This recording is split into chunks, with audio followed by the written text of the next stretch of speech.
The broadcast is now starting. All attendees are in listen-only mode. Good morning, everyone. Welcome to the Lean Psychology webinar. This is the first of two webinars, today and tomorrow. Tomorrow's webinar will focus on the actual facilitation skills that you need to be a more effective facilitator and applying Lean Psychology as you're working with folks out there in the field. The first thing I'd like to do is just talk with you a little bit about the slides in the material that you're looking with at, as well as the technology. You should see two viewer windows, one that has the PowerPoint slides on, and then you have a control panel that shows certain things that you may need to use during today's session. For example, you'll notice that in the control panel there are little arrows off here to the side where if you press those arrows, your control panel will hide. And if you press them again, you will unhide the control panel. If you want it to not automatically hide, you can just click on View and then unclick the Auto Hide, and that will keep the control panel out the entire time. Also, there are two ways to listen. You can use a mic and speakers, or you can use the telephone. Neither one of the speakers nor the telephone are necessary if you don't want to ask a verbal question, but if you do want to talk to the whole group and be able to ask your question verbally, you'll need to either enter an audio pin if you're using your telephone or have speakers if you're using it on a computer with speakers. You'll need a microphone. I'm sorry. As far as asking questions, we're going to do things a little differently today for those of you who've been with me before. We're going to hold all questions until the end because of the size of the group we've got. But there are two ways to ask. When we get to the 11 o'clock time period for the Q&A, you can either raise your hand and I will unmute you and you can ask your question verbally, or you can be adding questions into the question log anytime throughout the session. But I would recommend you hold off until we get well into the session because you may find that a question you have earlier gets answered later on in the session. So the way the schedule will go is we'll take the first hour for content and then the last 30 minutes will be an extended Q&A so you can ask questions about your specific needs for your specific organization. What I'd like to do right now is just test the hand raising feature. I'd like you to raise your hand if you can hear me loud and clear. Good. Excellent.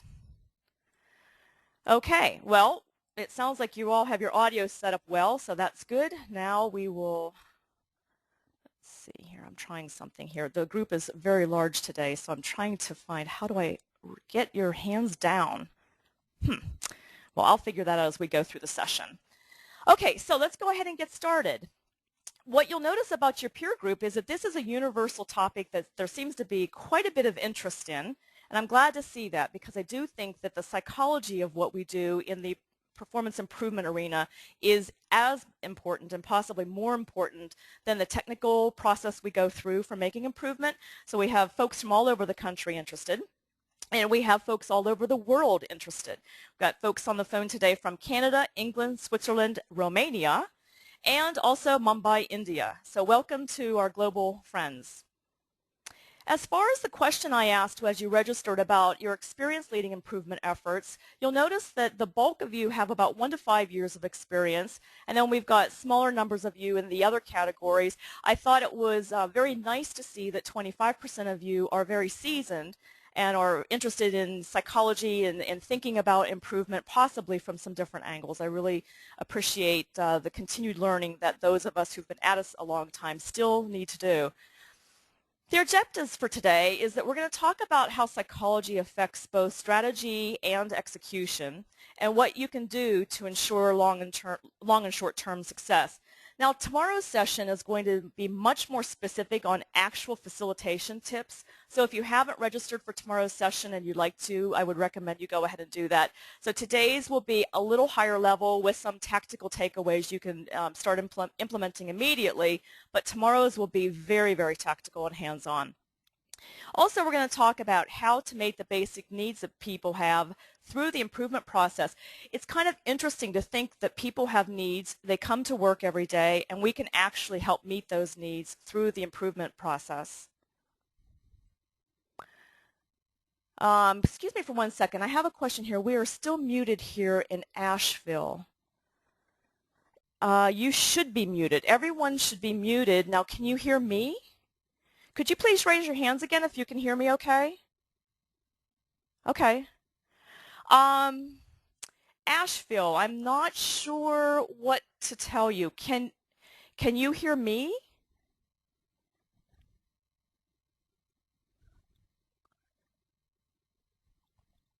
Hang on one second, everyone. I'm not sure what to tell you. Check your computer's audio. Okay, thank you. Nancy, yeah, if you can't hear me, check your computer's audio, and if you're on speakers, you might just want to adjust it. Thanks, Matt. Thanks for letting me know you can hear. Okay. Or otherwise, you can dial in, Nancy, if you can't hear. Thank you, Taryn. Okay, so let's move on then to the last objective is the specific tactics that will allow us to leverage human nature. So one of the things I find interesting is that even those of us in the improvement world, I think sometimes actually fight human nature, or we want to fight human nature, and I don't think that serves anyone well. I think that we really should leverage human nature, work with human nature, and I think we'll get much greater success and better results as a result of that. So a little bit about me and my background for those of you who don't know me. My early career was as a scientist, so I'm very fond of PDCA, and I migrated to quality and operations design in the mid-'80s, so I've been at it a while. I launched my consulting firm in 1993 and was introduced to Lean specifically in 2000. So prior to 2000, it was a little more TQM and re-engineering based. Right now, I specialize in applying Lean in non-manufacturing environments. Up until 2000, I was 100% in healthcare, and then in 2000 launched into other industries. So for example, my client base now includes financial services, government, military, energy, law enforcement, distribution, education, transportation, and service and repair. I'm the co-author along with Mike Osterling of the Kaizen Event Planner, which is a book about planning and executing and doing follow-up for office and service-based Kaizen events. And also we've co-developed the metrics-based process mapping technique, and we have an Excel tool for that. Both of those are available through Productivity Press or on any bookseller. And in my spare time, I'm an instructor at the University of California, San Diego's Lean Enterprise program. So why Lean psychology? Where did my interest come from? Well, first of all, I've had a long-term interest in human behavior, and way back in high school we even thought about majoring in music therapy and looking at how music affects people's behavior. So I've always had that interest, and I'm also an avid practitioner in Hansei, or reflection. The Japanese word for reflection is Hansei. And so after every improvement activity, pretty much after every meeting, certainly after every Kaizen event, value stream mapping activity, I look back and look at what worked, what didn't work, and why. Now, I also have had a fair amount of success in recent years changing my own paradigm toward how to work with folks and how to use psychology to benefit them, the improvement process, and of course my own success in leading them. And so I'd like to share some of those tips and tricks of the trade that I've learned along the way. And I also have a growing concern that Lean isn't being properly applied. I think there are a lot of organizations out there that are grasping at Lean as a way that you can improve a process and not be looking at Lean. Really what it's for is shaping the culture, transforming into a continuous improvement environment, transforming into a learning organization. And those are that's the real essence of Lean, or the Toyota production system. And I think that that's maybe being ignored a little bit, or a lot in some cases. And my feeling is that you can have a win-win here, or a win-win-win, where if you well execute your improvement, you're going to not only serve the customer, which is what this is all about, and generate good return for the organization, but it meets the psychological needs of those individuals that are involved in improvement, creating a very highly motivated workforce, and that's what it's all about, getting that workforce to work with us. Now, respect for humanity was one of the two pillars of the Toyota Way that was established when Sakichi Toyoda started the firm back in 1867, and that respect for humanity is still very evident at Toyota, although it may not feel and sense the way that we think of respect. So in other words, respect for humanity doesn't mean that we let people do what they want to do and it's a free environment to do as you please and all of that.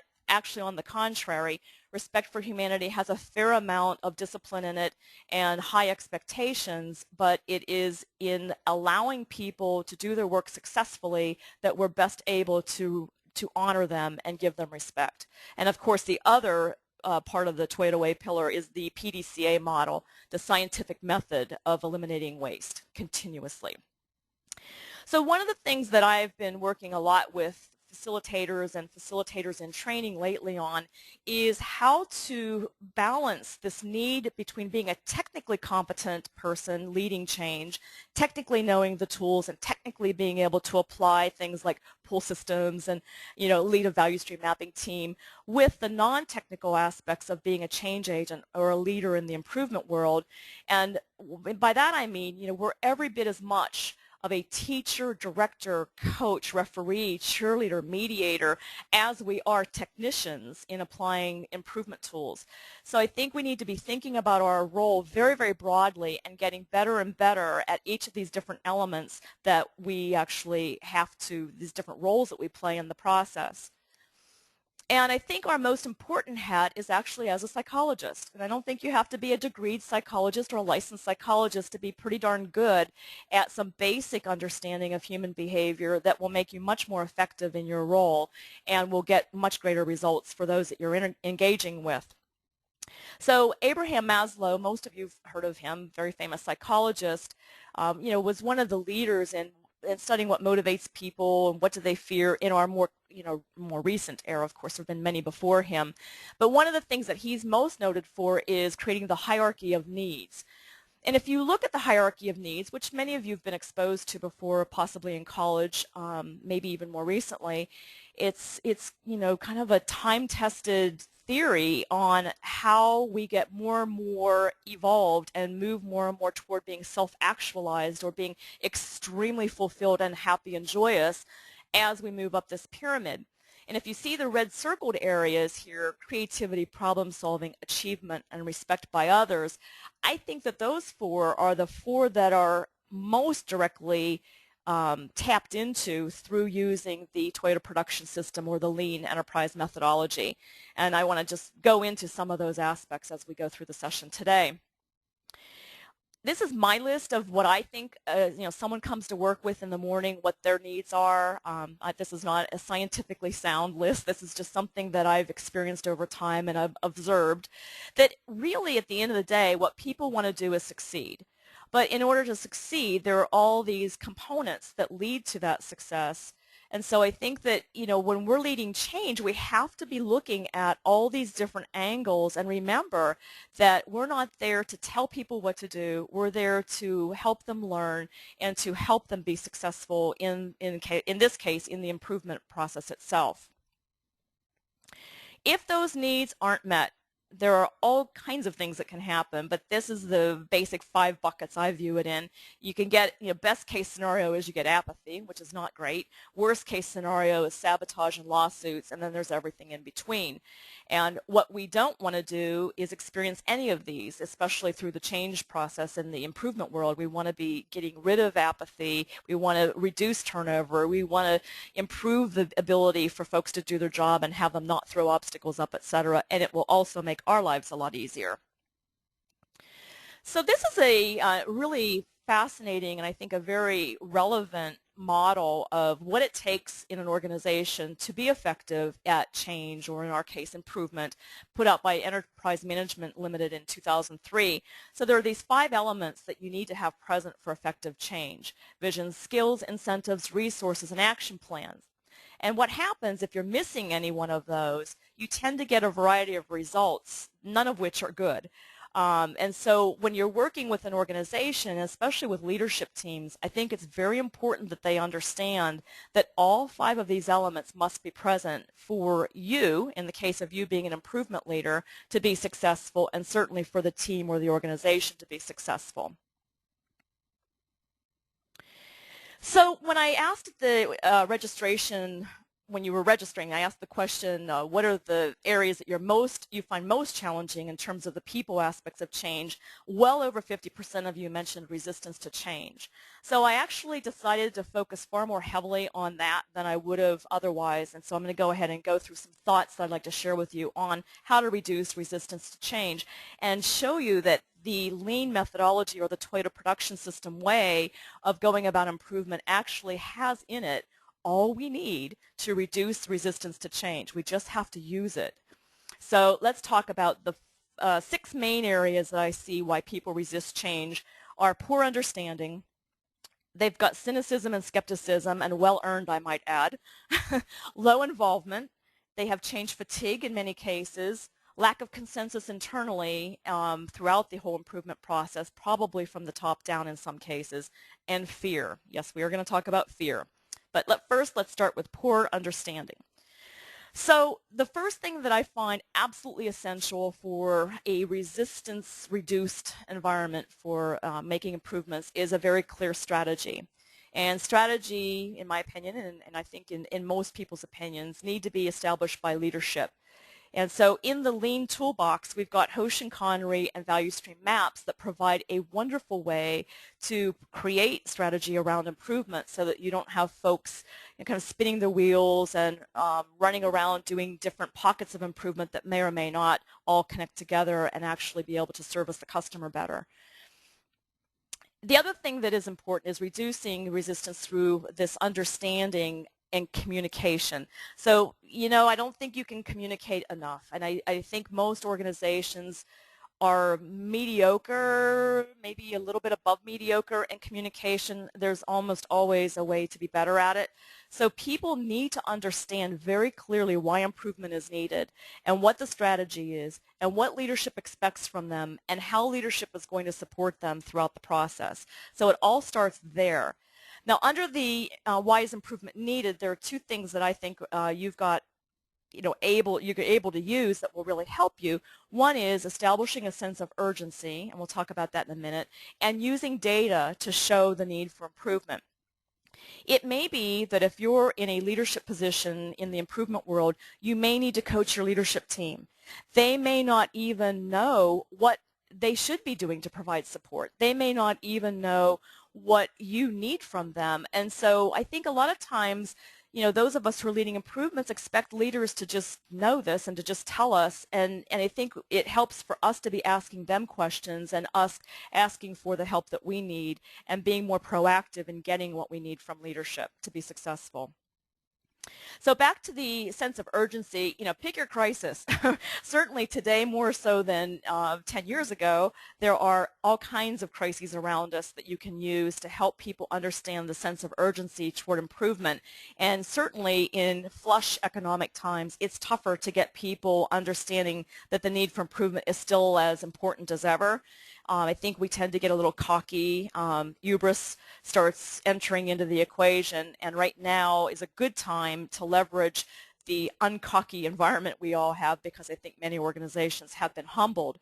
So I don't think that we should be picking a crisis and creating a sense of urgency that creates so much fear that it gets people kind of stuck. You don't want to create that kind of fear, but you do want to have it be very clear what the driver is for change. So there's that healthy balance in between, understanding what they need to do and why, and becoming paralyzed with fear. Now, data. This is the thing I think is so interesting about data. When I talk with teams, a lot of times they really don't understand how bad the process is until you start mapping it and looking at the ratio, for example, of process time or the touch time where people are actually performing tasks related to the process as compared to the total throughput time or lead time. When you look at that percentage and you get numbers in the 5% range or the 2% range, or best case scenario, current state in the unimproved process, 10% range, that helps people say, oh, yes, we do have a problem here, and I do see that.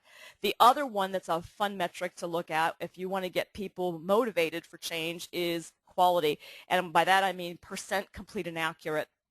Looking at every step along the way and looking at what percent of the time the downstream recipient of whatever the work is that's being passed on can do their work without having to rework it in any way, correct, add, or clarify anything that they got. You'll find those numbers are abysmally low in most current state situations. So once leadership or once the workers themselves see those numbers, they start having a high degree of motivation for making improvements. So use data. It can really help. It gives clarity. It helps everyone get behind the whole process. Now, the next thing is clear communication about what specifically, now we know the general strategy for improvement, but now what specifically are we going to be doing? Who's going to be involved? Why are we doing it? When are we doing it? What's our objective? You name it. It needs to be put on a very clearly developed charter. You can create, a lot of organizations already have very well designed charters. So you can create anything that works for your organization as long as it gives just the facts, all the relevant facts, and it helps everyone understand what's being done and why.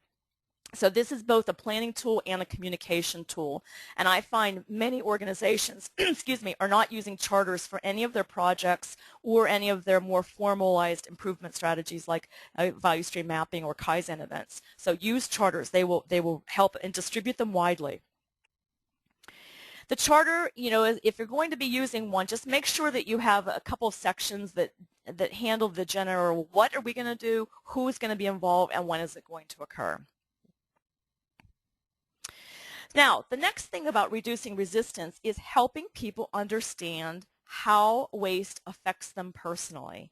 And what I've discovered is that waste, the 8 wastes or the 7 wastes, if you're kind of a purist about Toyota production system, waste is at the root of what I find most frustration is around, and also interpersonal and interdepartmental conflict. So one of my observations is that when you've got people that aren't getting along, or you've got departments that have tension between them, it's almost never about the people. It is always about the process. And so when you help them understand that it's the process that's the root of the problem, and if they come together and work on the process, that it will make daily life much more exciting and interesting and easier and stress-free, that opens up minds for a lot of things to happen. The other thing is that I ask people, that last bullet point there, I ask them, think about the last time you left work feeling frustrated. And I would ask those of you on the webinar to think about this. The last time you left work feeling frustrated, think back to why that was. Really, what was the root of why you left work feeling frustrated? And I guarantee you that at least 90% of the time, it's going to be because of some sort of waste in the system. And the frustration is around having to deal with that waste. So when you help people understand that you're going to help their pain go away by making improvement and not add pain to their lives, that is a very compelling motivator for people. Now, the other thing that, this is just such a kind of simple, and we all know this. Those of us that have been in this world for a long time leading change know that what's in it for me is so critical, and yet it is forgotten so much of the time. So much of the time, we're moving forward, making an improvement or planning for an improvement, and forget to talk about what's in it, or at least think about. You don't have to talk about it all the time, but think about what's in it for that person. Why should they make an improvement? Why should they change? What is going to be personally beneficial for them? And without getting into a discussion about Ayn Rand and whether her philosophy about altruism is correct or not, I do believe that we're self-motivated for pleasure, and that we avoid pain, and that if change is viewed as pain, it's not going to be implemented or sustained very long. And if it's not viewed as a personal improvement, it's unlikely to be embraced and sustained. So when you're making improvement, people have to see that there's some sort of benefit for them in order to make it sustain and stick. Otherwise, you're going to be moving into a command and control environment, and that's not going to be good for anybody. Now, the next thing is in improving the understanding, the whole idea about training and awareness about what lean is and what it isn't, what it can do, what it can't, and understanding why this approach is different. For those of you that are on the phone who are kind of new to lean, this I think is very critical, that if you're going to bring lean into your organization, everyone really needs to understand what it is. And it's a misunderstood concept at best out there, because again, like I said in the beginning, people think about it as just a set of tools, and there's so much more to it than that. So my advice would be that you provide as much upfront training and exposure as possible to as broad a set of the workforce as possible. And I would recommend you include a simulation so that they can experience a process being transformed. It's very compelling to live through a process being transformed. And then the other thing is that leadership has to understand what their roles and responsibilities are to make this successful and what the key success factors are organizationally, and then they need to align around that. So if they're not aligned in the beginning, you need to help them gain alignment around that. So I've changed my approach a little bit lately where I pretty much don't work with an organization unless I get leadership in an overview situation pretty early on, usually in the first week on site, so that we can get leadership aligned around what this is and what it isn't and what their roles and responsibilities are.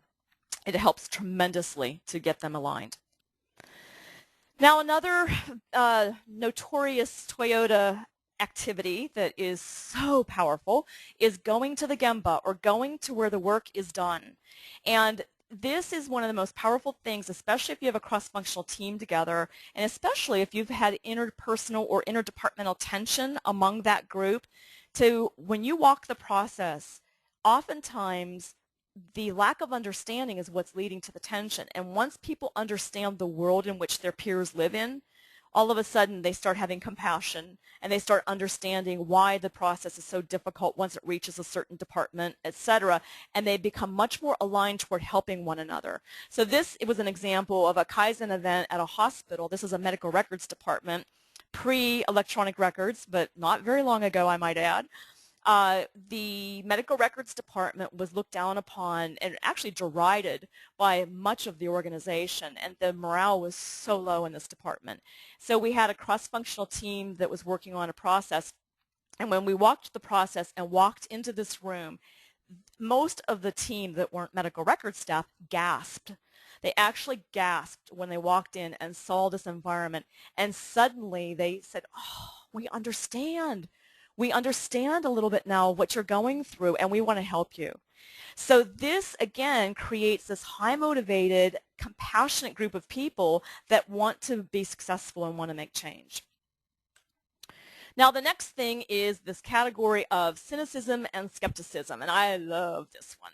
So here's some thoughts to think about. When I meet up with continuous improvement professionals, and sometimes they somewhat complain to me that they can't do anything about the cynicism and skepticism, and what are they going to do when no one believes this is going to be different and everything. I say, well, first of all, go with it.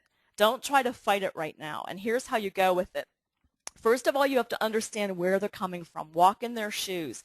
For long-term workers that have been in organizations who've had every improvement approach known to man come in and out and not have sustainability, you have to understand, of course they're cynics, of course they're skeptics. Why wouldn't they be? So that's the first thing I say is, well, how many times have there been improvement approaches attempted here in the last 10 to 20 years? And is the work environment fundamentally more pleasant and easy to work in than it was 10 to 20 years ago? And the answer is almost always no. So we have to understand that they're right to be cynical and they're right to be skeptical. They've lived through a lot. So here's what you do. First of all, don't expect people to check that at the door. What I do in the beginning of a brand new engagement with a client is I ask them to admit it. I invite them to admit it. If I have a team of 30 people and I ask the question, how many of you think that this is just another flavor of the month and this is not going to do anything and you've been down this road before, please be honest. And these are only the people who are being honest. About 20 to 30% of the people will raise their hands. And that creates this safe environment for honesty, first of all. And second of all, it allows them to get it out. Once they get out those negative feelings, it actually helps dissipate them a bit. They don't go away, but at least reduces them a little bit so you can get in. Their minds are, it's like a door. You want to nudge it open a little bit to help them understand what these concepts are, and then let it open a little more and a little more. But you've got to get that door wedged open just a tiny bit in order to move it wider. So ask for it. Invite them to admit it, and don't be afraid of what you hear. Then what I do is I ask them to have faith. and to trust one more time, and to get in the car one more time and come along for a ride, and that we're going to promise them that they're going to have good opportunities to give feedback every step along the way. And if they start smelling that this is yet just another flavor of the month, or this isn't resulting in anything, and see, here we go again, they have to air it, and we have to talk about it and figure out how to get it back on track. That gives them the permission to then, okay, I'll get in the car. If I've got that little safety net there, I'll get in the car. And again, you've got them one more step down that path. And then acknowledge that the proof's in the pudding, that you can stand up there if you're leading an improvement team and tell them until you're blue in the face that this is different. But until they experience that it's different, they're not going to buy it, and they shouldn't. They're cynical for a reason. And so just say, you know what, let's just see how it goes, and let you experience the change. And then finally, you have to be, you have an obligation and responsibility in a leadership position to make sure that every change that's made is a real improvement and not just a change. So again, if it doesn't improve their ability to be successful, it's just a change, and they're not going to be very happy about that. Now, one thing about this whole idea about making it their ability to be successful, remember back to Sakichi Toyota, respect for people. This is about it. This is about having the worker able to be successful and having respect for the worker at a deep level. That's what it's all about. Low involvement. Okay, so here's another thing. I mean, think about yourself. Think about someone coming to you and asking you, or telling you in some cases, to do something that you had absolutely no say in. How does that make you feel compared to when you're invited to engage in dialogue and to be part of the process? Again, this is kind of Psych 101, but it's not being done well in many organizations. So let's talk about how to get people involved. First of all, what we have to do is stop telling people what we think the improvements need to be at a tactical level. The workers know best. They're the ones doing the process day in and day out, and you don't know. Unless you're doing the work, you don't know. You may know a little, but you don't know enough to be making the decisions on what has to change. So the workers know best, and they need to be honored for their experience and their perspective and their creative ideas. All improvement must be highly cross-functional. I still see this being a siloed activity so much of the time where, and here's a subtle little difference. I was working on a process a month ago, and it kept being referred to organizationally as the HR process. And I kept gently correcting them, it's not the HR process, it's the hiring and onboarding process.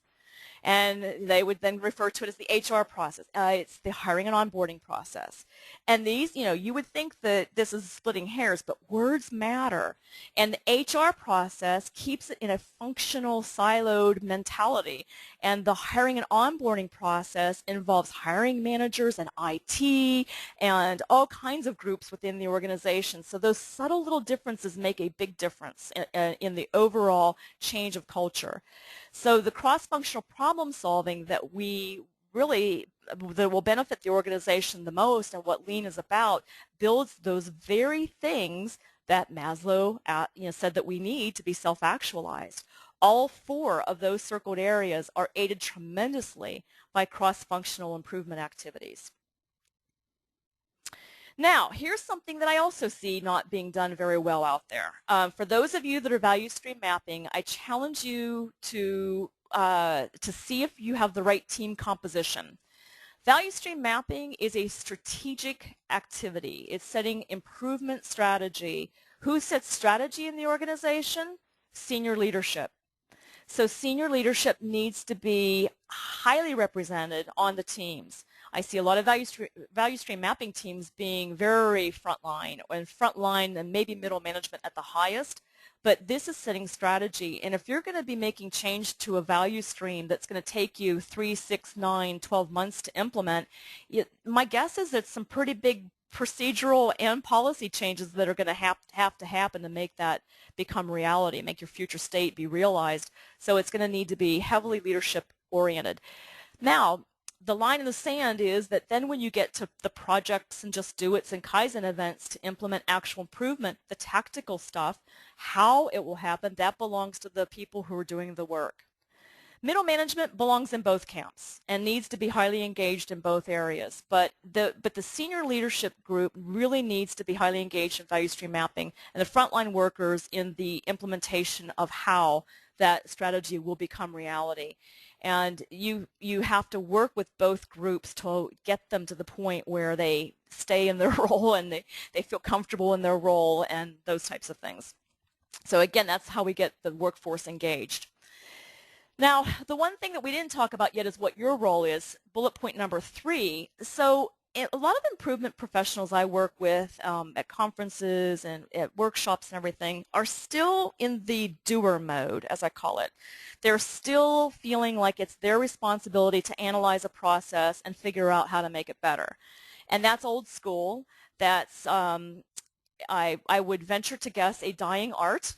I am paid to provoke, so I will say many provocative statements today probably, but I do think that that's not our role anymore. I think our role is to coach, to teach, to facilitate, to aid, to provide objective perspective, to help people learn how to analyze, to, all of those things I think are much more of our role than it is to look at someone else's work and tell them how they can do it better. That is not our role anymore. And the quicker you can get out of that role, the more successful you'll be and the broader your career opportunities are going to be. So several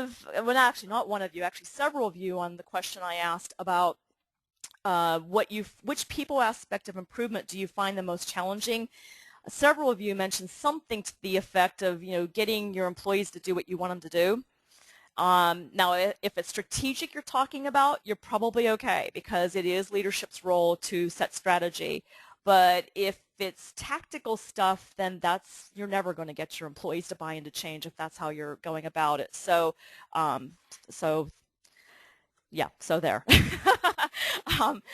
That's really important that leadership makes sure that the employees are highly engaged in making improvement. Okay, let's talk about change fatigue. So back to the folks that have been in organizations for 10, 20 years, 30 years in some cases, and they've seen things come and go, and they may have some success with them or not. It is no wonder they're tired. And so we have to acknowledge that they're tired for a good reason and understand, walk in their shoes, understand. Then once we understand, we can find different ways to deal with it.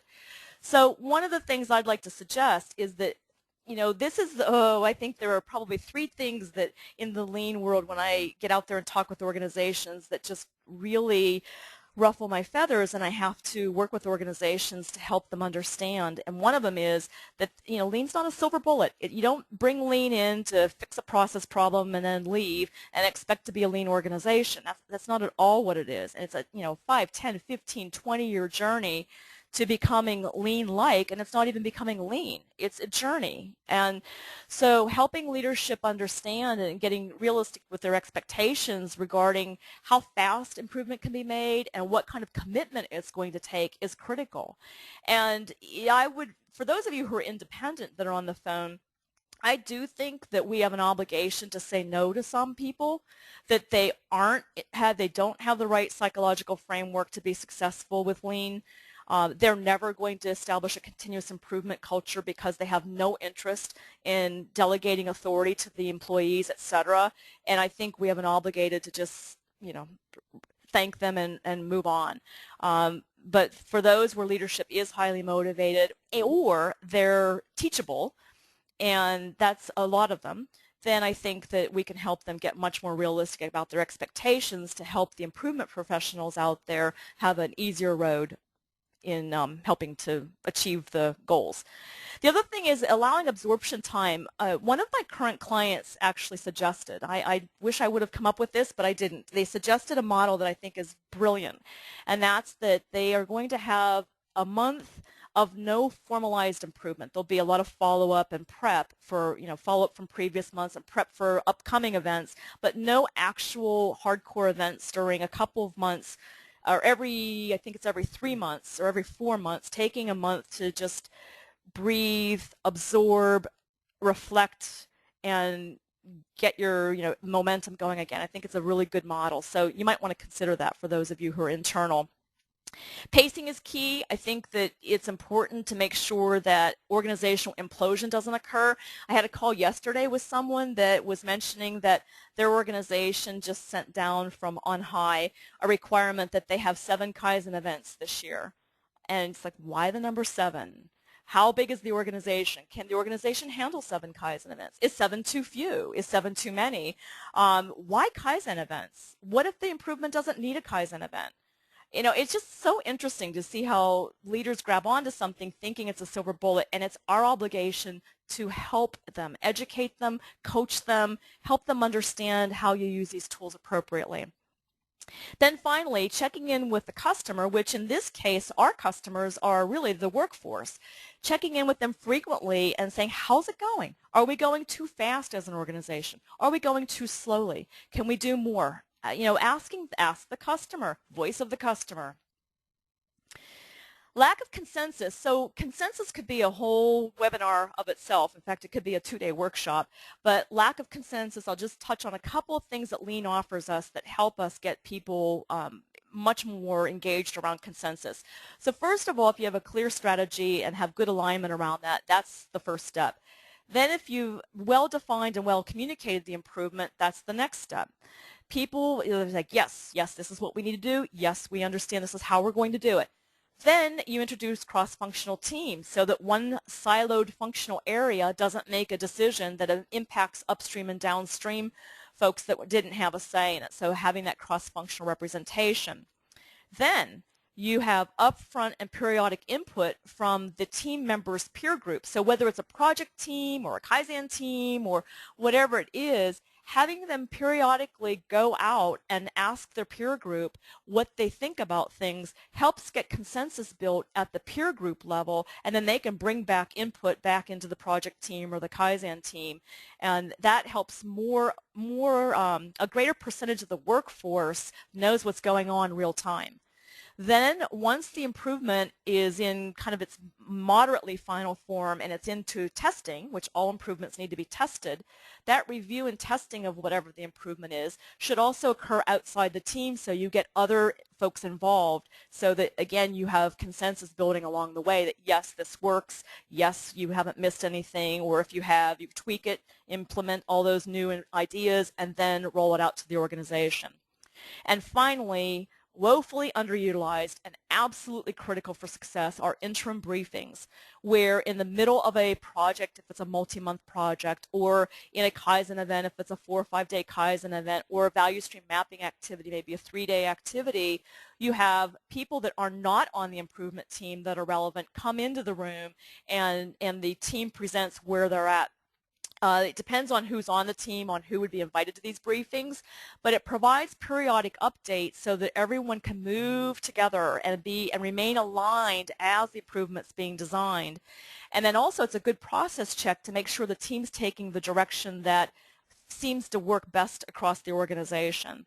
So, you know, one of the things I do when I'm leading an interim briefing is I say, if there's anything about where this team is that anyone is even remotely uncomfortable with, please, please, please tell us now so that we don't keep moving on and then we get down the road and someone says, well, I don't buy into that. So you want to minimize those surprises and get buy-in as you go. The other thing that these interim briefings are critical for, especially in the world that I operate in, which is non-manufacturing, policy is so tied up with procedure that if you have a frontline worker or you know, a workforce-heavy improvement team, they often are not authorized to change policies and probably shouldn't be authorized to change policies, but they have to challenge those policies, bring them to leadership, and have a discussion kind of real time about whether the policy can indeed be changed. Now, the last thing about why people resist change, well, not the last, but last big category is fear. And I do think that we need to actually use the word fear in conversation when we're working with different improvement teams. And these are just some ideas of what kinds of countermeasures or solutions you could put in place to deal with some of the fears that I deal with most frequently.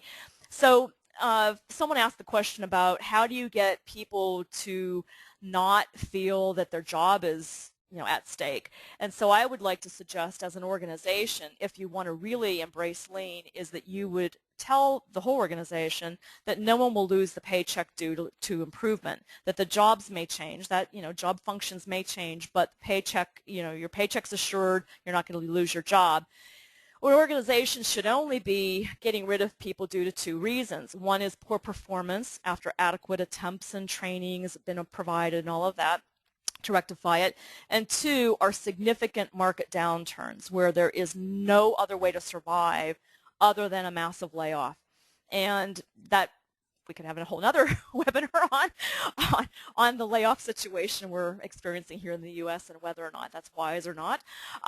But there are times when job loss needs to occur in order for an organization to survive.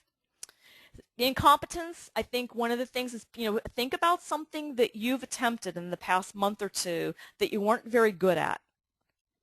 And if you haven't tried something you're not very good at, I encourage you to try something you're not very good at so that you can feel what the people we lead feel. So incompetence feels very icky. And we want to make sure that we train so that we can build confidence, which leads then to competence in the workforce. So make sure you're doing a lot of training on the job, the specific tactics that they have to do. For leadership, the loss of control, I think, is interesting, and I think that it's actually tied more closely to trust than anything. And so you have to get adequate skill development across the workforce so that leaders trust that the workforce indeed does do a good job at making improvements. They do see the world the way leadership sees the world in some ways, and they do make good decisions. So I think if you help leaders understand that by delegating that responsibility to the workforce, it actually frees them up to be able to set strategy and have more time to be effective leaders. That helps leaders lose control a bit. And then leadership commitment, the thing about leadership commitment is that, those of you that ask the question of how do you get leaders to buy into lean, if you don't have 1, 2, 3, fairly senior leaders in the organization that you're trying to implement lean, pretty much wanting to do lean, it's going to be very difficult. And I'm not so sure you can be wildly successful. I think you can be moderately successful because I think any improvement is good. But if you don't have leadership committed, they aren't probably going to be supportive of giving time and resources to the improvement process, and that will make it very difficult to be successful. And then finally, the fear of ongoing chaos and how permanent is this going to be, and are we going to just fail? One thing to do is to use more pilots where improvements are rolled out in a smaller area before it goes into a large company-wide rollout. Monitor the processes very closely. I see so much improvement where at the end of, say, a month of improvement, the process is working really well, and then no one ever looks at it again. And somehow it's supposed to magically continue to work well. So you have to monitor on an ongoing basis. And then finally, when the monitoring reveals that the process isn't working as effectively as it could or even was designed to, then continuously improving it. So you know what? The stuff ain't easy, as my mama says. It ain't easy, but you have to do it. Now, another thing that I think is a very interesting and jarring concept for most Western organizations is this whole idea of experimentation. And I'm going back right now and reading a lot of Deming's old works. I mean, I read them 20 plus years ago, and it's fascinating to go back now that I'm as entrenched in lean as I am and reread his stuff because, boy, it's lean through and through. Toyota listened well. And this whole idea that nothing is permanent, that our process improvements are going to be very well thought out and using the PDCA model, scientifically sound, but it is nevertheless an experiment. And what that allows people to do is they can loosen up on this idea that, oh, it better be perfect, or, oh, I'm never going to be able to change this. It puts things into concrete where in reality, continuous improvement, it's continuous for a reason. You don't want to just throw spaghetti on the wall and see if it sticks. It needs to be very well thought out and with good data supporting the improvement, but it is nevertheless an experiment. And when conditions change, it will be changed again. And that helps reduce those fears a lot. Now, this is an interesting pyramid on how to transform culture into a high-performing organization. And one of the things I find fascinating about this is that we get back to that fear issue, and we realize that people have beliefs about things. They have a paradigm they're operating from, and their beliefs are very much dependent upon their experiences. So what this pyramid shows us is that our experiences form our beliefs drive our actions, and then actions, of course, lead to results. So the only way you're going to transform culture is by changing their experiences. Only then will they change their beliefs, only then will their actions change, and only then will you get results. So in order to change their experiences, we have to use what we have that are brilliant tools for doing that, like PDCA or DMAIC. If you use DMAIC, they're both great scientific methods. You need to have clear strategy so that the workforce sees that leadership is aligned on where the organization is heading. Leadership needs to be coached and helped and nurtured to stay out of the weeds and develop the frontline workers so that they can be much more engaged in implementing change. Cross-functional teamwork, in my opinion, there should be no improvement going on in an organization that involves more than one function unless it's a cross-functional team. You should just have a moratorium on it and say stop. Everything must be cross-functional. If it goes outside of our sphere of influence, then it has to be cross-functional. There has to be dedicated time. I'm dealing with this right now with an organization that has this one operating unit that just never seems to have time to make improvements. There's always some crisis burning, and they're always fighting fires. And, at this point, it's like, well, if you keep on doing what you've always done, you're going to keep on being what you've always been. If we can't get them to come to the table and spend some time making improvements, then they're just going to keep fighting fires. And so leadership's working on that right now, but that you have to dedicate time and resources. The other thing I find fascinating is the high that organizations get from rapid improvement via Kaizen events and how that propels the whole improvement process. And then finally, have I mentioned training? Now, I want to just provoke you a bit and say something that I want to share with you from personal experience, and that is this. When I first started facilitating Kaizen events, to some degree value stream mapping as well, but certainly Kaizen events, I would kind of go into them, once I now could reflect back and be honest with myself, I would go into them assuming that there was going to be significant resistance. And in my case, I'd even have internal folks in the organization saying, oh, this is going to be really hard. This team, they don't get along, and this is going to be really, really hard, and I would totally buy into it. Because after all, they lived there. They knew the people. They've tried to make improvements. And I have to say that the first 5 years of running Kaizen events, it was really pretty darn hard work. And in the past 5 years, so midway through it, I started going, you know what? I think there's a better way. I heard Stephen Covey talk about the power of our mind and that we create our own reality. And it was a really powerful talk, and I thought, I'm just going to start thinking that maybe I won't get resistance as much as I used to. And I'm not suggesting some Pollyanna, pie in the sky, Susie, what's that phrase, rose-colored glasses mentality. I mean, we have to be grounded in reality, obviously. But I am suggesting that our minds do matter and that how we approach improvement does affect the outcomes.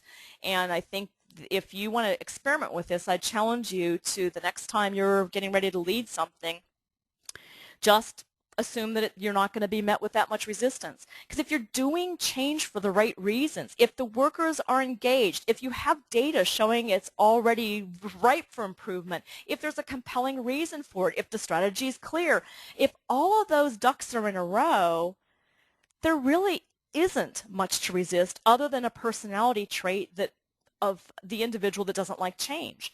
And in reality, if you look across the whole workforce, I don't know what the percentage would be, but I'll bet you it's only 10, maybe 20% of people that just were born not liking change. I think the rest of people, are adaptable and in some cases love change.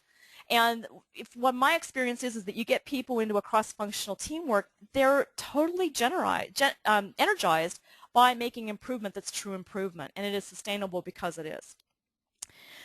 So a couple of just miscellaneous thoughts and observations that I couldn't quite figure out how to make this flow with the talk, but I really wanted to share a couple things with you that are somewhat disconnected. Is number one, Psych 101 has taught us that we seek pleasure and avoid pain. So one of the things I challenge you to think about and to help your team see is that when you're looking at a process that needs to be improved, you are likely going to see this in most processes where there's a piece of the process that's very difficult to do. And it's the difficulty that changes people's behavior, and so we avoid. Now, in some cases, you can avoid it because of the way the process is designed, but in knowledge work, for example, there's a lot where they can avoid or reprioritize, and then you've got a buildup of work in process and long throughput or lead times. So that avoidance behavior is a nasty little habit. And one of the ways to then think about this is that if we seek to make work easier meaning higher quality, faster, easier to be successful, then we are going to avoid the avoidance behavior or reduce the avoidance behavior that causes process problems much of the time when human beings are involved. Observation number 2. It's important to tell the truth, and it's important to invite people to tell the truth, and it's important for everyone to feel comfortable telling the truth no matter how ugly the truth is. And so you need to create, as an improvement leader, a very safe haven for people to tell the truth and not be punished for it. And they need to also be invited to share their feelings. You know, it's been fascinating. Again, up until 2000, 100% healthcare, heavily female-dominated industry. Very comfortable sharing feelings, right? Move into all of these other industries in 2000, and all of a sudden I'm facing, in some cases, teams that are 100% men.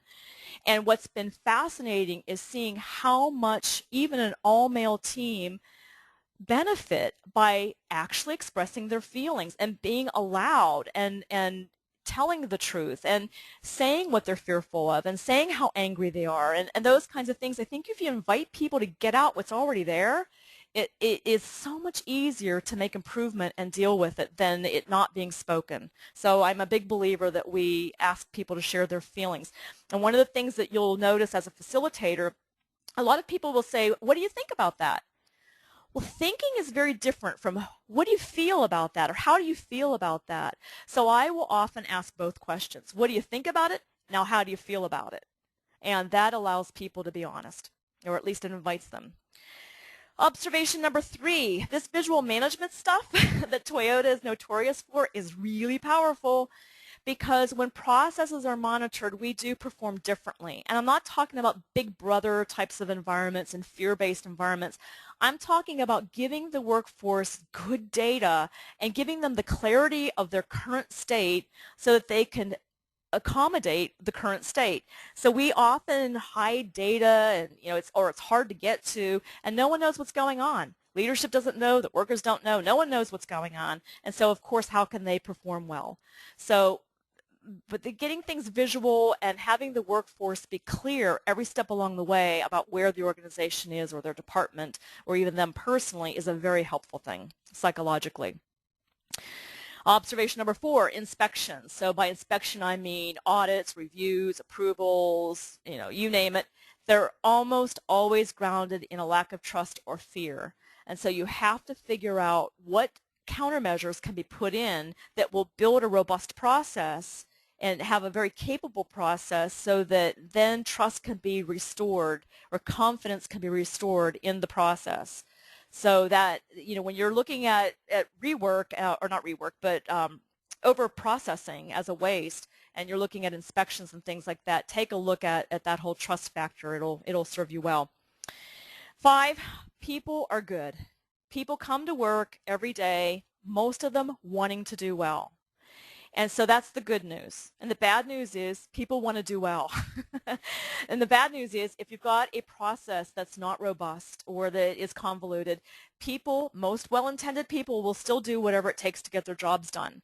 And that's where we get into all kinds of problems with policies and procedures being ignored, regs being ignored, which is quite serious, or, in a more minor area, corners being cut. So what we do is we blame people. It's like so-and-so's ignoring the policy. Well, if the process was easier to do, they wouldn't ignore the policy. So we have to honor people for their hearts and their souls that they bring into work every day and design a process that doesn't require them to do these things. And again, this is working with human nature, not against human nature. So Toyota is known, and Jeffrey Liker talks about this a lot in the Toyota way, is the right process produces the right results. And if you have results that are not what they should be, trust me, it's not about the people. It's probably not at all about the people. It's about the process. So to the degree that we can get that being a new paradigm in the organization, that would be very helpful. I think I've already talked about this observation number 6 enough that it's not really about personalities, but I will say one more thing is that when working with cross-functional teams in value stream mapping and Kaizen events, I am constantly thrilled with the healing that I see going on between people, individuals, and departments as a result of cross-functional teamwork and making improvement. You know, solving problems is a high, and it's nice to be able to do it all together. All right, observation number 7, words matter. So the way you speak, the words you choose are so important to making improvement. I mean, even those subtle little things I mentioned before, like HR versus hiring process. But in this case, I'm talking about psychological frameworks, like helping people realize how much of the time they think no because, or they speak no because when an idea is being presented, and helping them through that awareness, realize and start changing it to, well, yes, if.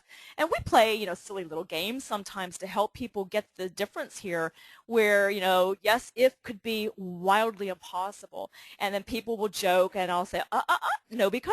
And they'll say, okay, yes, if Joint Commission goes away in healthcare, and the group laughs.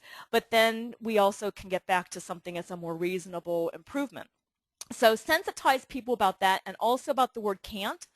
Some of my groups are fun, and we'll put a quarter in a jar every time someone says can't, just to, again, heighten awareness to how much of the time we think can't.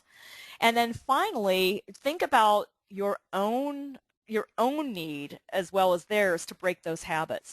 It's pretty interesting once you start becoming aware how much we do things that actually get in our way. So in summary, and again, this is a high-level view, we'll go into more detail tomorrow, I just truly believe, and I've seen it work so many times, that these lean principles and tools are all grounded in psychology. And Sakichi Toyota had it right all along, and that by leveraging human nature, we can get it all. We can have high-performing organizations. We can have people that want to work for it, and it becomes the employer of choice. And we can have organizations that every customer is thrilled to do business with if we get back to the fundamentals of having respect for people. So what can you do personally to become better at this? I think the biggest thing is reflecting on your words, your actions, what worked, what didn't. Don't beat yourself up when you see areas where you need to improve. Just, it is what it is. Take it as a good warning of what you need to do differently, and just embrace it and make improvements. Be fully present. This is really important, and it's important in life, not just leading improvement, to be fully present and listen very deeply to what people are saying. And sometimes the listening uses senses other than your ears to what they're really saying, and observing very carefully. You're scientists, you're detectives. You need to observe so you can get evidence. Experiment with some of these ideas that I'm sharing with you, and just see how it works. I'd love to hear from you as you're trying some of them. And be an active learner. I think you can't read enough and take enough classes and think enough about psychology. We're in a people business, and we've got to get really good at reading people and helping them be successful. So our objectives today, a little bit about how psychology affects strategy to execution, and what are some specific things you can do to help, how to meet the needs of people through improvement, which is really cool to actually meet people's needs as we're helping the organization, and then some specific tactics that help leverage that human nature. I hope I've covered those as well as you can in an hour session. I'm going to fly through this for a second. This is just any contact information, and if you want to get on my monthly newsletter subscription list, you can subscribe, and I also will announce future webinars. But I want to just share with you a couple of resources. For those of you that are in the business for less than 1 year, there were, I think, 17% or so, you have to read The Toyota Way. If you're going to be in this business, you have to read The Toyota Way. Lean Thinking is also good. Of course, it was the first real lean book that was written out there that is kind of the Bible of lean. I think it's a little tougher read than The Toyota Way, but it's a really good book. And if you're going to be in the business, I'd recommend that. there's a ton of people on the line today from the healthcare industry. If you haven't read Lean Hospitals, run, don't walk to your local bookstore and get this book. It's really well written. And actually, for those of you not in healthcare, it's so well written that I think you'd be very interested in it as well. And then finally, Mike and I wrote the Kaizen Event Planner, which talks about some of the cross-functional aspects that I touched upon today, specific to Kaizen events, but it works for projects and short-term activities and even meetings for that matter. And then finally, I wanted to share with you an exciting new book. I love reading, and I picked up this book last weekend, and I cannot put it down. It's Daniel Pink's new book called Drive, The Surprising Truth About What Motivates Us. And he's debunking all of the kind of old school Taylorism thoughts about extrinsic or external motivation and even pay for performance. He talks about that and how we're moving into this intrinsic motivation era. And he goes into a lot more detail than I can possibly cover, and he does it much better than I can. So I recommend this book. I'm just loving it. So for those of you that are interested in psychology, it's a good one. So what I want to do now is open it up for Q&A, and we've got a number of questions already coming in. So what you need to do is just give me a minute here to see what these questions are, and then go ahead and start typing in your questions, and we'll go for the next half hour on questions. Okay, so Jermaine, sometimes if the percentage is so low, people just go into denial. How do you overcome that? So I think you must be referring to the percent complete and accurate, or the product of those over a whole process is called rolled first pass yield. So if the quality of the process is so low, people go into denial. I guess my question would be, who gave the numbers? Because typically it's the people who do the work that provide the numbers in the first place. So if it's the upstream supplier that is denying that the downstream customer is experiencing poor quality, then that might be a good opportunity to have them share some specifics and help the upstream supplier be better educated. I'm not sure which group of people you're referring to that would go into denial. So go ahead and shoot me another follow-up question, Jermaine, if you want to clarify that. That would be helpful.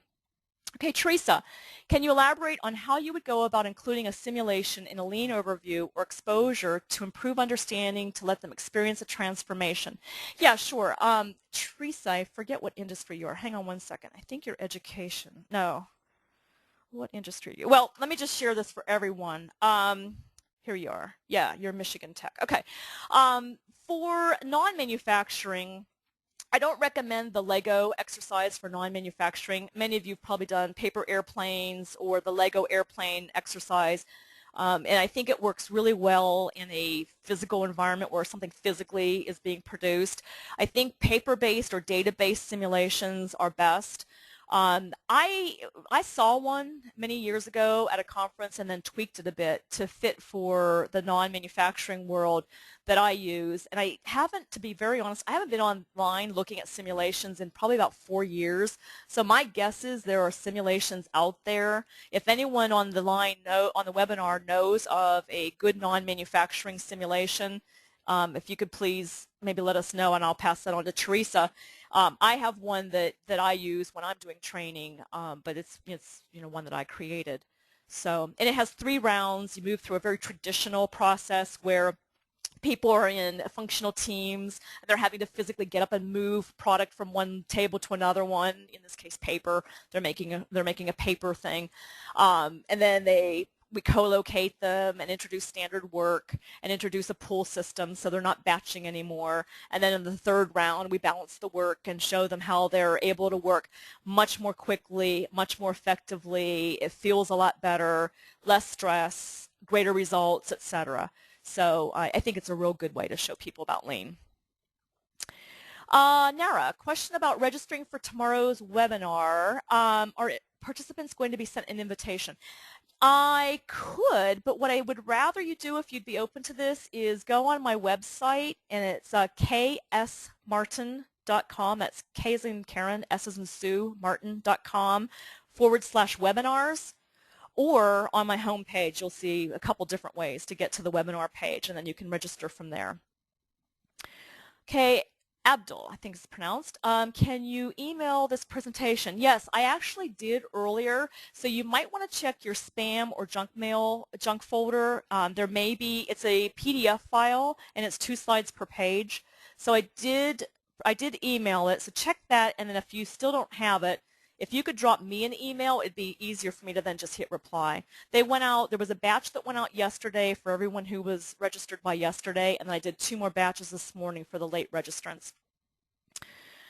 Okay. Oh, Jermaine, thank you. Okay, it was the general manager of the division who said the numbers just could not be right. Well, what do you know? So the general manager says the numbers can't be right. Well, I would be curious to know in what kind of setting he or she said that, because if they said it in front of the team, hopefully the team would have an opportunity to enlighten the general manager. I do have to say that I get some kind of a sick pleasure from low percent CNAs and rolled first pass yields in the current state, only because it usually does provide the shock that the organization needs, and leadership in particular usually has no idea what the process performance actually is.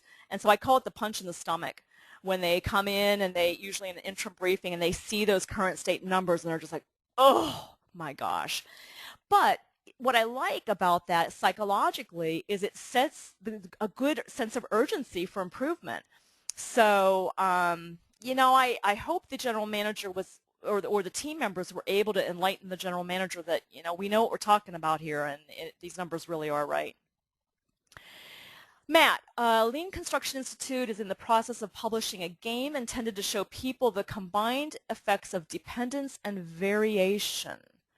Okay, well that might be helpful. I wonder, is it on their site yet, Matt? If you could let us know. I don't want to get online right now because I'm afraid I might tweak the screen or something like that. Okay, yeah, thanks, Matt. He's going to let us know if it's on LCI. Lean Construction Institute is a great organization, especially for those of you in construction. Okay, Nara, don't you think that middle management in an organization play a key role in sustaining the gains and improvement? Absolutely. I think middle management is, actually, I would go so far as to say that middle management will make or break success. That's why I think they need to be involved heavily in both the strategy setting and the tactical execution. When you think about it, middle management's in a really challenging place because they don't necessarily get to call all the shots from a senior leadership level, and yet they're responsible for performance at a tactical level. So they absolutely need to play a key role in the whole process. Okay, Randy, thanks, Karen, for your reverence of Deming. Yes, he's a hero of mine. Seems a lot of Lean people have forgotten. Yes, they have, especially people newer to Lean. Remember in his system of profound knowledge that psych was central. Also, he was talking a lot with Alfie Kohn. Seems Pink has tapped into that view, but glad to hear intrinsic view is being brought back. Here's the, I can't see what that says, the QT. What accounts for corporate leaders not getting the deeper spirit of, oh, here's the question. What accounts for corporate leaders not getting the deeper spirit of Lean? Well, I think people are pretty smart people, and that when they're given the opportunity to learn, they typically are pretty good learners. So I think most leaders are just uninformed when they don't have a deeper spirit of Lean. That's why I think it's important to get them together and teach them what Lean is and share with them what it is and what it isn't. I also think that Lean is evolving. I think that it started out with such a tools orientation in the U.S., and now we're understanding, oh, it's so much more than the tools. And so I think that the whole approach is evolving. I mean, when you look at Toyota Way does a pretty good job, and he doesn't talk overtly about psychology, but he does a pretty good job at getting to the real essence of Lean. I think Jim Womack's book was a little more, not tactical, it was certainly strategic, but it was a little more technical, the technical application of Lean. And I've been hearing from several circles, including Jeff Liker, that his new book coming out in June, I think it is, I think it's called it's something about lean management. I forget what the actual title is, but there are so many people that are saying it is fantastic. I heard Michael Bali talk on a podcast that Joe Dagger has. By the way, Joe has some podcasts on his website that are pretty interesting, and it's called Business, oh shoot, is it Business 901? Mike, if you're still on the line, could you shoot me a quick answer to that? Is it business901.com? business-something01.com. Anyway, Michael Bali was talking about this new book, so I'm looking forward to that. It sounds like Liker's got a real winner there, and he's co-writing it with Gary Convis, so it should be a really good book.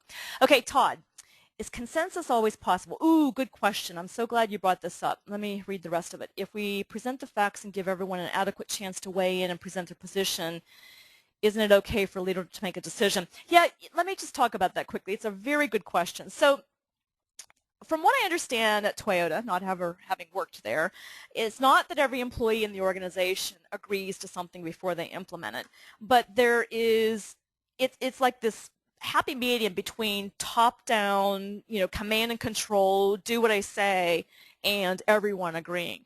I think the key to consensus is getting leadership to be aligned on strategy, and then giving an adequate number of the people doing the work the chance to participate in the improvement effort. So, for example, in the middle of a Kaizen event, let's say we've got 2 engineers on a team.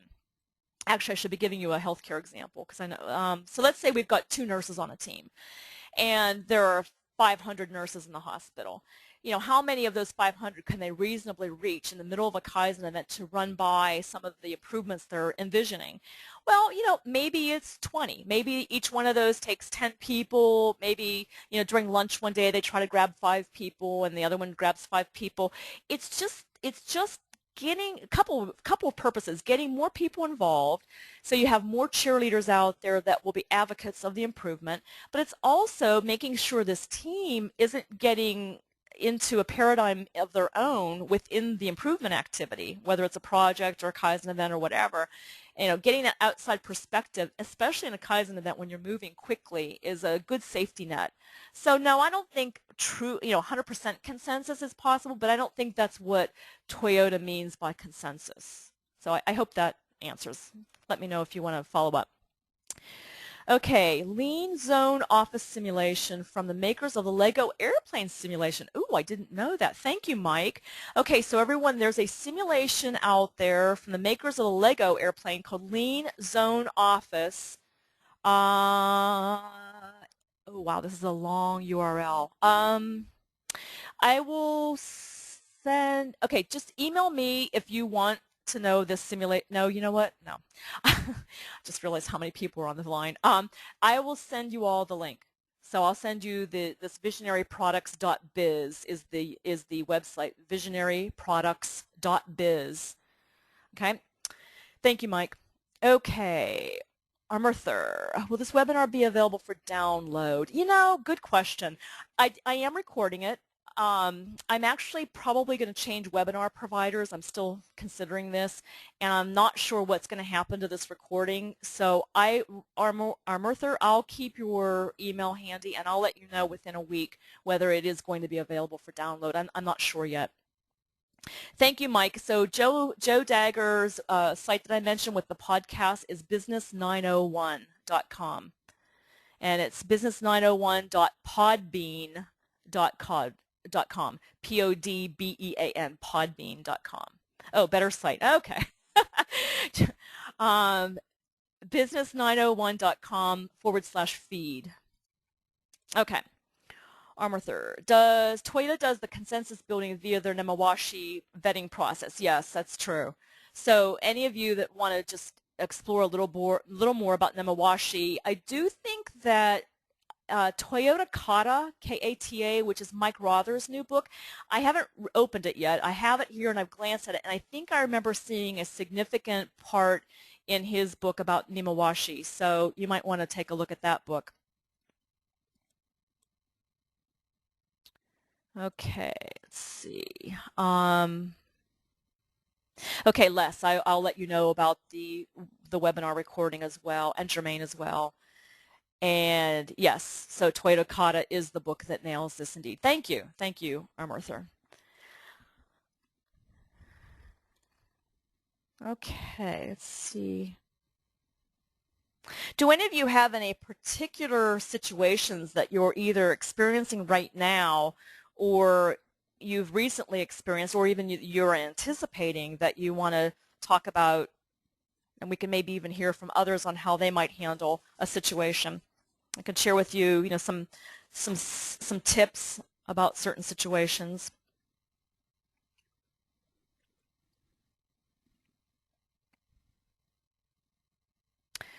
So I want to make sure that the hands that are up need to come down. Let's see. I'm going to get rid of the hands. Okay, so I have a question. Jenny, your hand has been up rather recently. If you want to ask a question verbally, I'm going to put your hand down for a second. Could you put it back up? I had forgotten to lower hands. So if you could put it back up, and then I'll unmute you and you can ask the question verbally.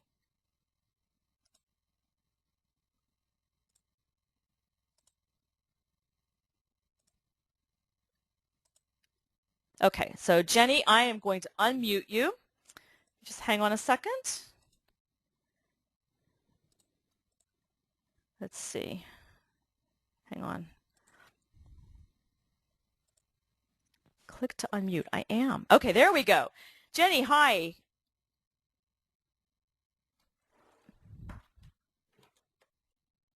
Jenny, can you hear me?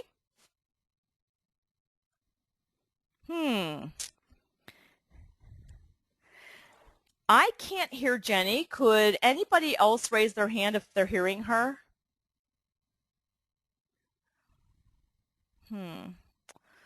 Okay, Jenny, let's see, you're on a mic. So do you have a microphone? Because you would need a microphone to ask the question. If not, you need to use your audio pin and dial in with the telephone in order to be heard.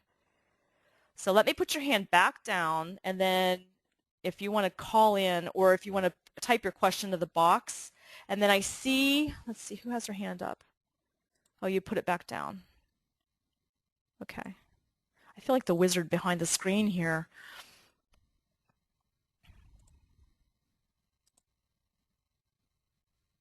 Okay, I see some more questions coming in, so hang on one second.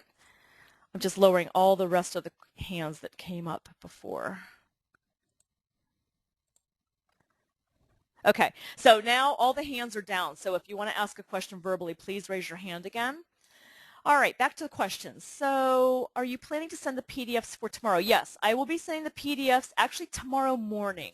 I wanted to wait until the end of today's to just hear what some of the questions were, and I know which of you are signed up for tomorrow, so I'm going to make some final changes to it, and then I will send them out tomorrow morning. You'll get them at least 2 hours prior to the webinar, and they will also be PDF'd.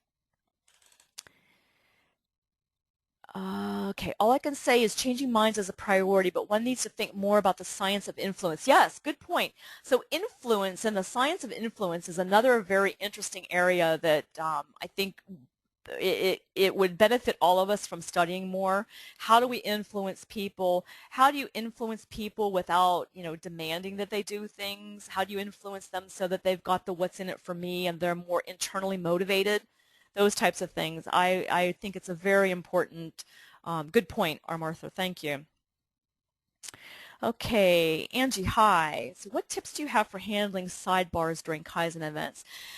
Well, it's a good question. What I typically do is if we're in the middle of a group discussion, then it depends on what the sidebar is about. If it's about the group discussion, then I'll just gently say, let's have one conversation here, and then I'll, invite the people that were having the sidebar to share with the larger group what they were talking about. If it's something else where, let's say that you're talking about one improvement and it's triggered an idea for another one, I'll invite them to share it with the group and we'll flip chart it. And either it will go on a parking lot list as something that's out of scope, but we want to capture it, or it might be something we come back to, say an hour or 2 hours from then. But I definitely don't allow sidebars to go on very long at all, because it's not only disruptive to the people, it's difficult as a facilitator to know what's really going on, and it just can slow down the process. So I just gently figure out what they're talking about and then handle it accordingly. If there's something more specific that you want to share, Angie, about a specific situation, let me know. And I don't know if I answered your question or not there. I hope I did. Okay, let's see. Hand is up. Okay, so I think it's pronounced Tassin. I think you want to ask something verbally, so let me go ahead and unmute you. Okay, I'm still trying to figure this out, sorry.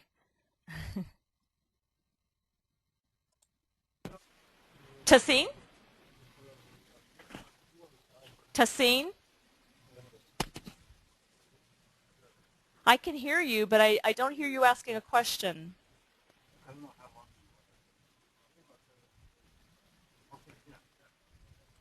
Okay, I'm going to go ahead and hand is not raised. Okay, so I'm going to go ahead and mute you again, Tassin. Okay. Ginny, I'm going to unmute you.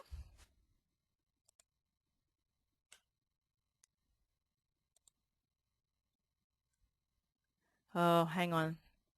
This is so weird. There we go. Hi, Ginny. Can you hear me, Karen? I can. Go ahead.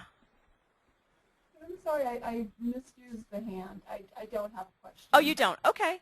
All right. Thank you.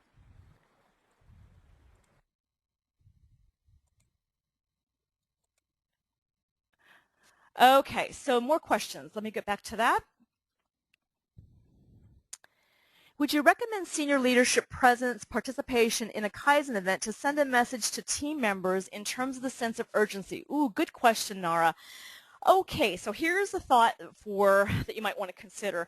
I think ideally every leader in the organization should experience a Kaizen event as early in the process as possible so they can understand. It's just very difficult, I think, to understand what a Kaizen event really is until you go through one.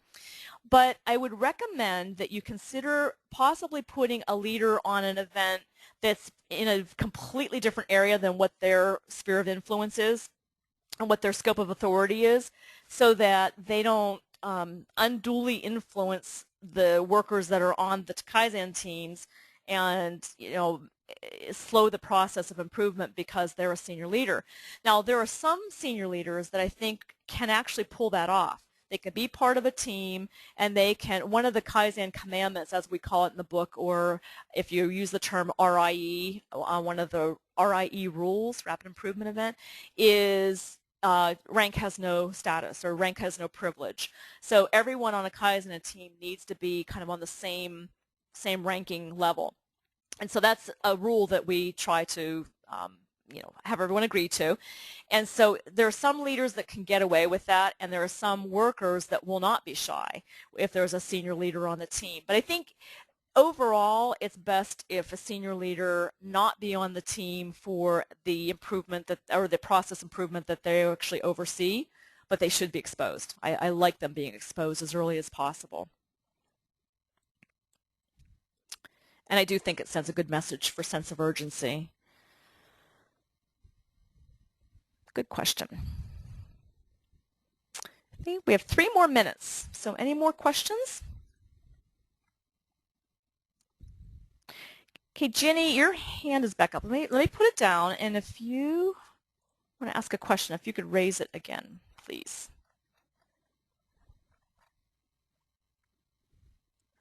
Okay, any more questions?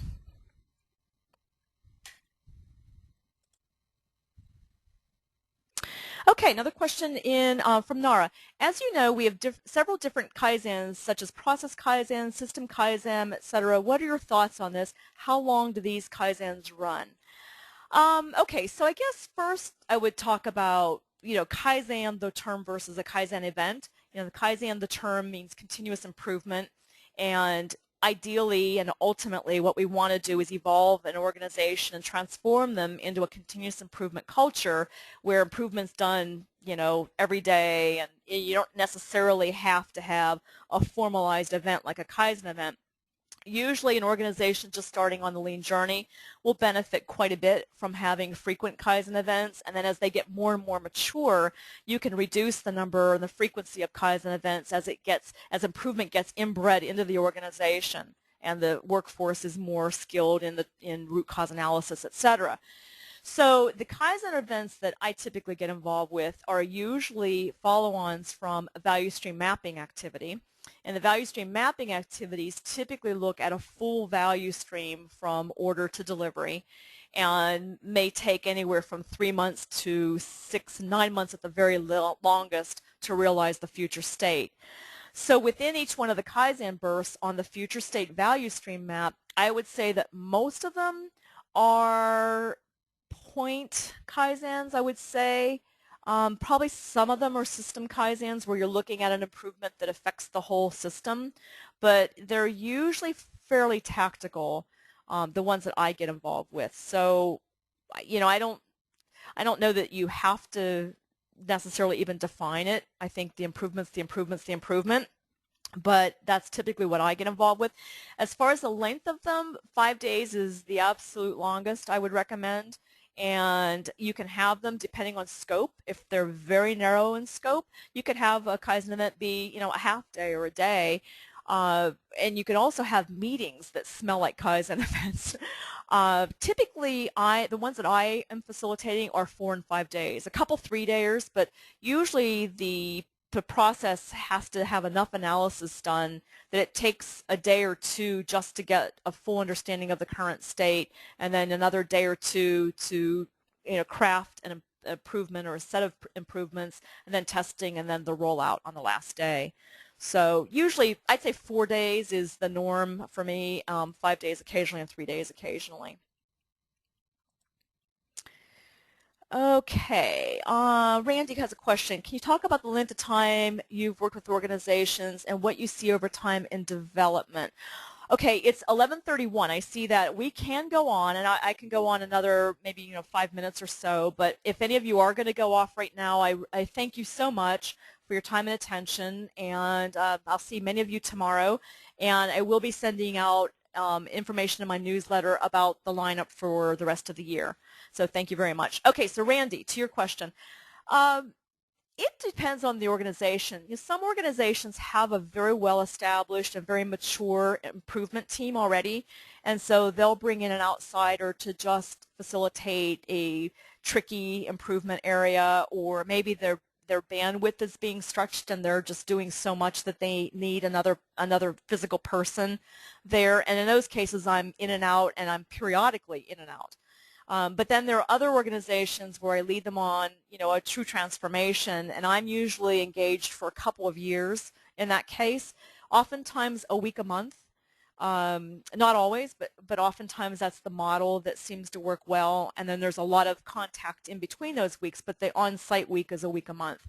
I typically don't do engagements like the larger consulting firms do, where they're there Monday through Thursday, week in and week out, and week in and week out, and week in and week out, because my model is to teach the organization to fish. And so I'm training, and then they're going off and doing. And like I have a facilitator development program where there's a project in it. So it's based on the program we have at UCSD and what several other programs around the country have, where the team, they come into class, they learn some content, then they go out and they work on their projects, then they come back in, they learn about content, and then they go back and do their projects. So they apply as they're learning.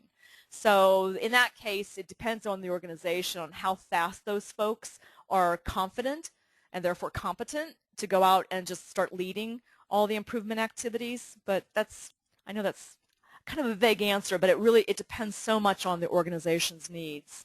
So let me know if you have a follow-up for that, and we can also follow up by phone afterwards. Okay, let's see, I think that's it for the questions.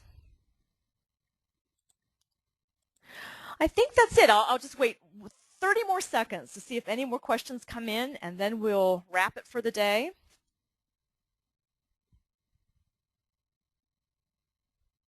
Oh, Randy, your hand is raised. So Randy, I'm going to put your hand down, and then could you do me a favor and put it back up if you want me to unmute you? Okay, you do want me to unmute you. Okay, let me do it. Let's see.